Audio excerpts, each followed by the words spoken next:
warahmatullahi wabarakatuh. Dalam kesempatan ini, mari kita membahas dan memahami materi apa saja yang ada di ilmu kebidanan. Dalam video sebelumnya, saya sudah membahas 10T dalam antenatal care dan persiapan persalinan. Bagi yang belum tahu apa itu 10T, bisa tonton dan simak videonya. Seperti janji saya di video lalu, saya akan membahas mengenai tanda-tanda persalinan. Sebelum kita masuk ke pembahasan tanda-tanda persalinan, kita bahas dulu apa itu persalinan. Ibu hamil yang akan menghadapi persalinan itu pasti mengalami tanda-tanda terlebih dahulu. Hampir tidak ada ibu yang akan menghadapi persalinan tapi tidak mengalami tanda. Pasti mengalami tanda, walaupun itu hanya salah satunya, tidak semuanya. Dan satu ibu hamil dengan ibu hamil yang lainnya itu mempunyai rentan waktu yang berbeda dalam kala waktunya menjelang persalinan. Ada yang lama dan ada yang sebentar. Perbedaannya di apa? Di primigravida dan multipara. Jadi di primigravida atau anak pertama itu biasanya lebih lama dibanding dengan anak kedua atau multipara. Kita bahas tentang persalinan. Kelihatan? Yuk, mari kita lihat di gambar. Nah, persalinan ini persalinan normal ya. Persalinan normal adalah keluarnya seluruh hasil konsepsi dalam arti bayi yang diikuti oleh plasenta atau biasa kita sebut dengan ari-ari. Nah, yang ini, dan diikuti dengan selaput ketuban secara utuh. Itu pengertian dari persalinan. Kapan ibu itu disebut infartu atau sudah siap untuk memulai persalinan? Yaitu jika ibu sudah mengalami kontraksi yang teratur, lama, dan sering, dan disertai dengan dilatasi serviks pembukaan dan menipis, dan diakhiri dengan lahirnya seluruh plasenta. Memang kalau persalinan itu normalnya berapa minggu sih bisa lahir? Persalinan itu sudah matur atau matang itu antara 37 sampai dengan 41 minggu. Jenis-jenisnya apa saja ya? Kalau proses persalinan apakah hanya ada satu? Enggak. Persalinan itu jenisnya ada banyak. Ada 3 enggak hanya satu. Yang pertama, persalinan spontan atau dengan tenaga ibu sendiri. Jadi persalinan yang diawali dengan kontraksi alamiah timbul dengan sendirinya di diri ibu. Lalu ada kontraksi, ada dorongan untuk menelan, untuk mengeluarkan hasil konsepsi, untuk mengeluarkan bayi, dan disertai dengan plasenta lengkap. Itu tadi persalinan spontan dengan tenaga ibu sendiri. Yang kedua, yaitu persalinan buatan. Ada persalinan buatan. Maksudnya, persalinan buatan itu menggunakan obat yang biasa disebut dengan induksi. Kok bisa sampai pakai induksi? Memang persalinannya nggak ada kontraksi. Nah, itu tadi. Ada sebagian ibu hamil yang mengalami kehamilan sampai lebih dari 42 minggu. Dan itu bisa bahaya untuk bayi kalau sudah lebih dari 42 minggu. Kenapa? Sama dengan buah.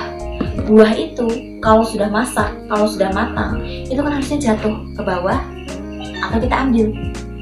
Saat si buah itu tidak jatuh, maka buah itu akan membusuk di atas. Itu istilahnya. Jadi hampir sama dengan bayi. Saat bayi sudah lebih dari 42 minggu kok tidak lahir atau tidak keluar, berarti bisa jadi bayi itu mengeluarkan mekonium di dalam cairan ketubannya. Itu akan berbahaya untuk bayi. Dan plasenta atau ari-arinya itu sudah tidak seefektif seperti sebelumnya. Itu yang 42 minggu. Maka harus dirangsang menggunakan obat agar ada kekuatan. Selain postmatur atau lebih dari 42 minggu, ada yang lain. Ada, yaitu KPD atau ketuban pecah dini. Biasanya ketuban itu kan normalnya kalau pecah itu kan disusul kontraksi, lalu ada bayi keluar. Itu yang normal. Tapi yang bahaya Jika ketuban sudah pecah atau merembes sedikit-sedikit, tetapi di usia kurang dari 37 minggu atau sudah usia matur 37 minggu sampai 41 minggu, tetapi tidak disertai kontraksi, itu yang bahaya. Jadi apa yang terjadi saat si ketuban yang melindungi bayi, ya, nih, ketuban melindungi bayi itu ini, kelihatan?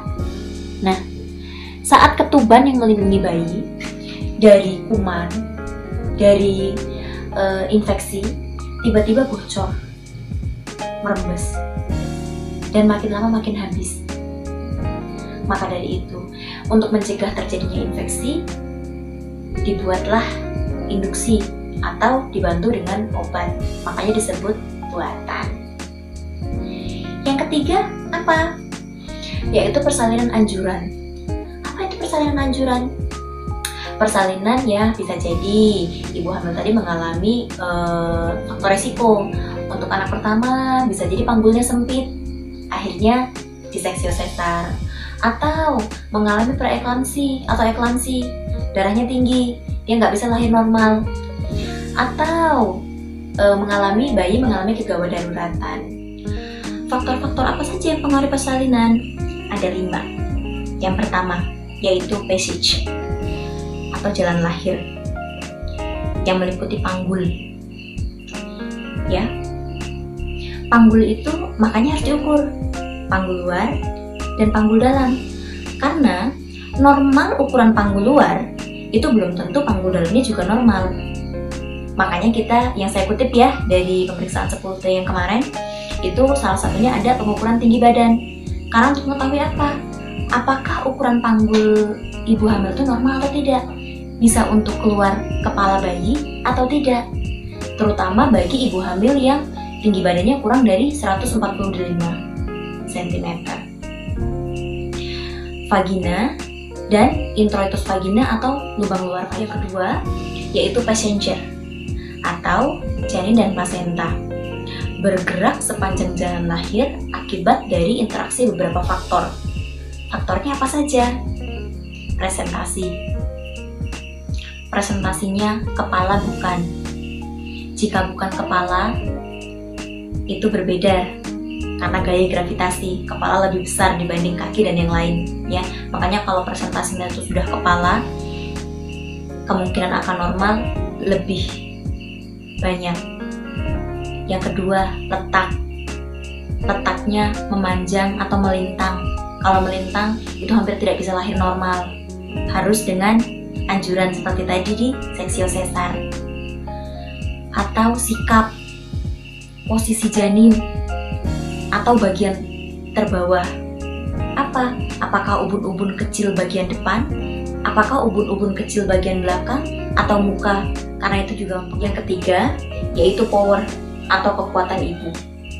Jadi ibu itu bisa menelan atau ingin mengejar mengeluarkan si kepala bayi, itu bisa menggunakan kekuatan baik itu volunteer atau involunteer, atau dengan kesadaran atau tidak sadar untuk meneran atau mengeluarkan kepala bayi.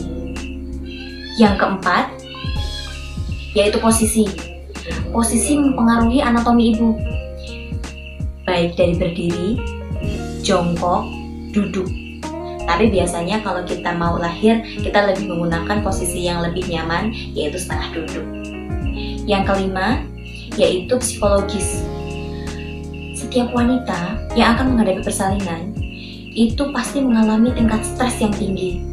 Semakin dia tidak tahu apa yang terjadi pada dirinya, tingkat stresnya akan semakin. Dan tadi kita sudah panjang lebar ya, membahas mulai dari apa itu persalinan, jenis-jenis persalinan, sampai faktor-faktor yang mempengaruhi persalinan. Nah, sekarang kita masuk ke inti atau topik awal, yaitu apa itu tanda-tanda persalinan. Kalau tanda persalinan, nih, lihat, ini di gambar. Ya, jadi yang ibu megangin perut, ibu duduk. Ini tandanya apa? Mulas atau kontraksi. Ya. Tanda yang pertama yaitu kontraksi, adanya kontraksi atau mulas dan dilatasi serviks atau ada pembukaan serviks dan menipis. Orang itu kan biasa ya kalau mau lahir pasti udah bukaan berapa. Nah, bukaan itu ada 10. Mulai dari bukaan 1, 2, 3 sampai dilanjutkan sampai 10. Itu ada fase-fasenya. Yaitu ada 2 fase. Di mana fase laten itu bukaan antara bukaan 1 sampai bukaan 3. Kenapa disebut fase laten? Karena bukaannya cenderung lama. Itu antara kurang lebih 7 sampai 8 jam. Jika fase laten ini memanjang atau fase aktif memanjang, itu merupakan tanda tanya dan kita harus mempersiapkan tindakan-tindakan apa yang harus dilakukan. Itu yang fase laten. Sedangkan fase aktif itu dimana bukaan serviknya ya, itu bukaan 4 sampai dengan bukaan 10. Lamanya berapa? Kurang lebih lamanya sekitar 6 jam. Ini berbeda antara primigravida sampai multipara. Kalau multipara biasanya juga lebih cepat. Yang kedua yaitu adanya kontraksi yang sering, lama, dan terus-menerus. Terus apa bedanya ya? Biasanya kan ada nih wanita ibu hamil yang di usia kehamilan usia sudah masuk ke 32 minggu, 33 minggu, usia akhir kehamilan ya, trimester ketiga, itu sering mengalami mulas. Itu bedanya apa sama yang tanda persalinan? Jelas berbeda. Kalau di akhir kehamilan atau trimester 3 yang sering mulas, itu biasanya nyerinya hanya di perut depan dan akan hilang jika si ibu itu pindah posisi atau rileks. Itu akan hilang dengan sendirinya. Berbeda dengan kontraksi yang menjelang persalinan. Selain lama, sering, itu juga dia itu sakitnya dari pinggang menjalar ke perut bagian bawah. Beda dengan yang awal tadi yang biasa disebut dengan Braxton Hicks.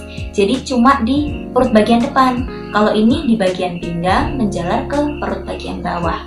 Yang tandanya berarti sudah ada dilatasi serviks atau mulai ada pembukaan serviks. Yang terakhir ya, yang ketiga, yaitu ini yang paling sering dialami. Kadang kontraksi ibunya kadang enggak mules. Itu yang kontraksi. Dilatasi serviks pembukaan jelas nggak tahu. Tahu-tahu pokoknya inilah mules, kadang nggak mules, nggak itu, tahu-tahu. Nah ini yang paling sering, yaitu keluarnya lendir bercampur darah, lendir kental dan darah ya. Tahu-tahu ngeflek, ini apa kok ngeflek, nggak mules, nggak tahu ada dilatasi serviks atau enggak, pokoknya tahu-tahu ngeflek aja ya di celana dalam.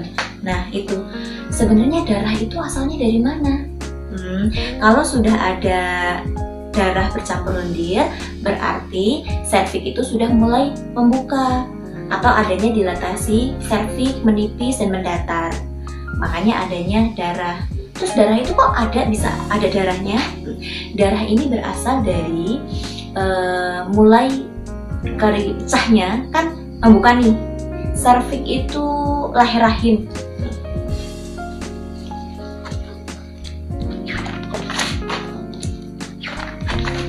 Nah, nih bagi yang belum tahu serviks, kan ini buka ya, nih. Ini dari bukaan awal. Terus ini udah bukaan lengkap. Nah, baru bayi lahir. Nah, jadi yang kita bahas tentang bukaan itu ini, serviks, bukan vagina yang di luar ya, tapi di dalam. Serviks atau leher rahim. Nah, jadi saat si darah itu keluar, itu asalnya dari sekitar serviks. Bagian kapiler sekitar serviks kanalis itu pecah, maka keluarlah karena bergeser ya, karena membuka tadi itu, keluarlah darah. Itu tadi pembahasan singkat ya, mulai dari apa itu persalinan, jenis-jenis persalinan, faktor yang mempengaruhi persalinan, sampai dengan tanda-tanda persalinan. Semua sudah dibahas secara singkat. Jadi diharapkan ibu-ibu hamil, tadi kan ada ya yang salah satu poinnya tingkat psikologis. Jadi semakin ibu hamil tadi akan menjalani persalinan tidak tahu apa yang terjadi di dalam dirinya, maka akan semakin stres. Semakin stres itu tidak baik untuk proses persalinannya. Itu ada salah satu poin. Jadi sebisa mungkin harus tahu. Jadi harus menyimak ya video ini, terutama ibu yang trimester 3 yang menjelang persalinan. Periksakan rutin kehamilannya, mulai dari trimester pertama, 2, 3. Di mana tempat periksanya? Bisa di dokter kandungan atau dokter obgyn atau bidan setempat, bidan desa juga boleh. Dari seluruh pembahasan, jika ada salah kata, saya mohon maaf. Wassalamualaikum warahmatullahi wabarakatuh.